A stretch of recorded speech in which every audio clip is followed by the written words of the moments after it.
March 14, 2025, 2:55 ng hapon ng oras at tayo ay nandito ngayon sa Tagaytay, Nasugbu Road.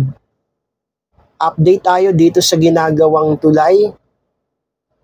So, dito sa bandang unahan ay nakikita na natin yung nasimentohan na tulay sa pataas, paakyat, at ramdam talaga yung traffic dito kasi nga ay ginagawa dito sa flyover na to. Pero kapag naayos na to ay malaking tulong sa mga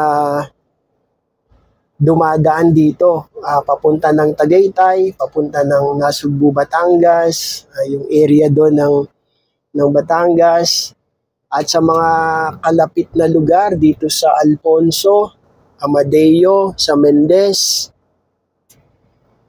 at Tagaytay syempre. So ito yung update. Meron ng flooring yung galing dun sa taas na sahig ng tulay pero hindi pa siya kumpleto. So nandito pa yung mga gumagawa. Kahit mainit yung panahon, ayan, nandun sila sa taas ng tulay. Ginagawa nila yung trabaho nila. Kapag natapos tong tulay na to ay syempre napakalaking tulong nito. Pero sa ngayon na ginagawa pa ay sakripisyo ang karamihan na dumadaan dito. So ito yung pinakadulo niya sa part na to.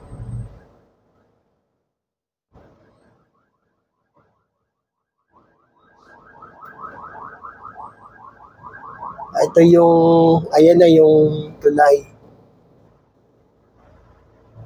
Nasa left side natin.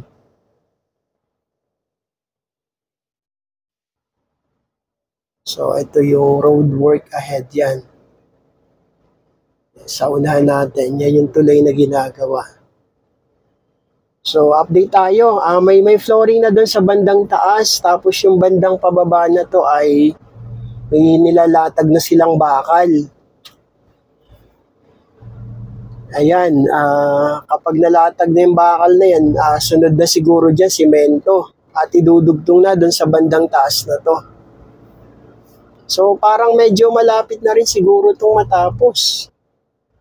May mga wall na din dito, ayan, flooring na lang ang lalagay nila at saka yung harang sa bandang side niya. So medyo mataas na din yung nagawa nila. Kaya malapit na yung outing, summer na, tag-araw. Marami ang mga dumadaan din dito. So ito yung update natin para makatulong din. Ayan, hindi pa siya masyadong maayos kasi yung side niya wala pa yung mga nakaharang. Pero naka-flooring na siya. At least may development na. So, ginawa ang tulay na to para yung mga papasok dun sa Mendez ay doon dadaan sa baba. Tapos yung dediretso ng Nasugbu o kung galing naman ng Nasugbu puntang Tagaytay, dediretso lang. Ito yung magiging daan nitong tulay na to. So maganda rin yung project. Maganda rin na naisip nila to kasi dun sa kanto ng papasok ng Mendez, kapag talagang volume ang mga sasakyan ay traffic talaga yung nararanasan. So ngayon kung matapos to, kung hindi ka naman papasok ng Mendez ay diretso ka lang sa tulay. So ito may putol pa lang yung ginawa pala. Halos tapat ng Jollibee. Hanggang dito pa lang yung may flooring. Ayan. So pansin natin sa ating camera. Ayan. Naka ano pa siya. putol pa. Pero sa kabilang side, may poste na, may beam na rin at may crane. So, ginagawa talaga at sana matapos na kaagad to kasi para madaanan na. Para maramdaman naman yung saya kapag hindi ma-traffic yung dinadaanan.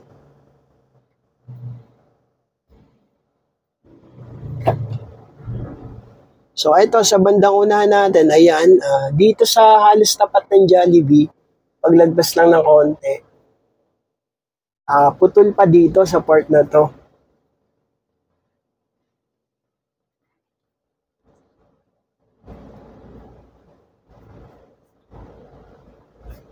Tapos may mga beam naman, ayan, nagpapakita na kapag nadugtong na yan ay flooring naman ang gagawin. So, malaki-laki rin yung nagagawa nila. Medyo malawak na rin. So, maraming salamat sa mga sumusubaybay sa ating channel. Ito ang inyong lingkod, Pinoy TV. Sa mga nag-subscribe, maraming salamat. Sa mga nagko-comment, nagla-like, nag-share, maraming salamat po sa inyong lahat. At sa mga nakakanood na unsubscribe, pwede po kayong mag-subscribe at marami pa tayong mga videos na i-upload patungkol sa kalagayan ng mga kakalsadahan, patungkol sa travel. Ayan, tayo po ay nagpapasalamat sa lahat. At nawa ang Panginoong Diyos ang patuloy na mag-bless sa atin pong lahat.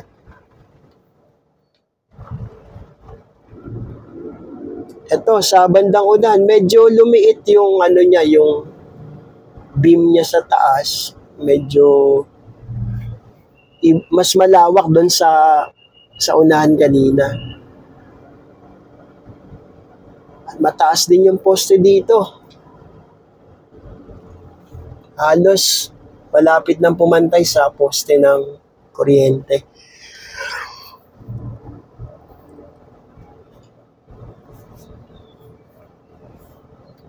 So ayan, dun sa taas na yan, may flooring, may forma na ng mga nakalagay. So marahil nilalagyan na ng flooring yan. Sa mga magta-travel dito sa lugar na to,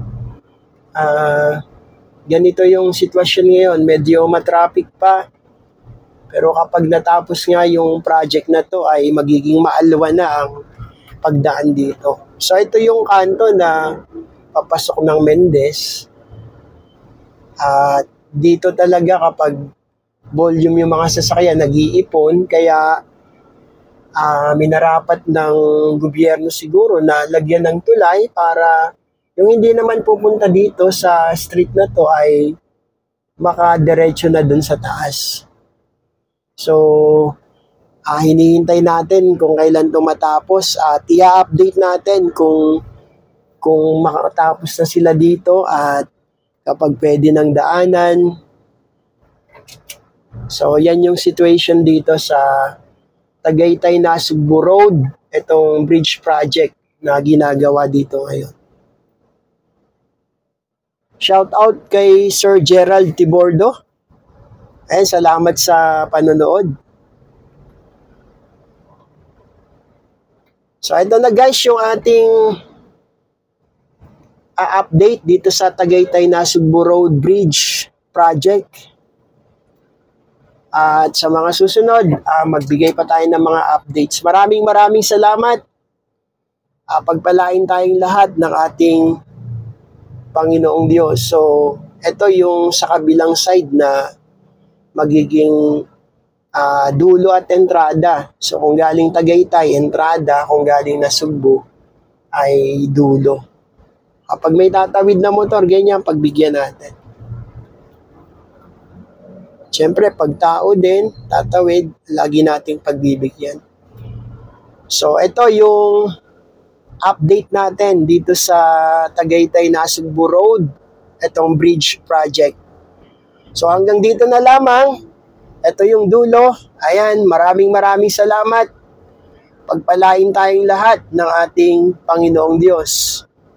God bless us all.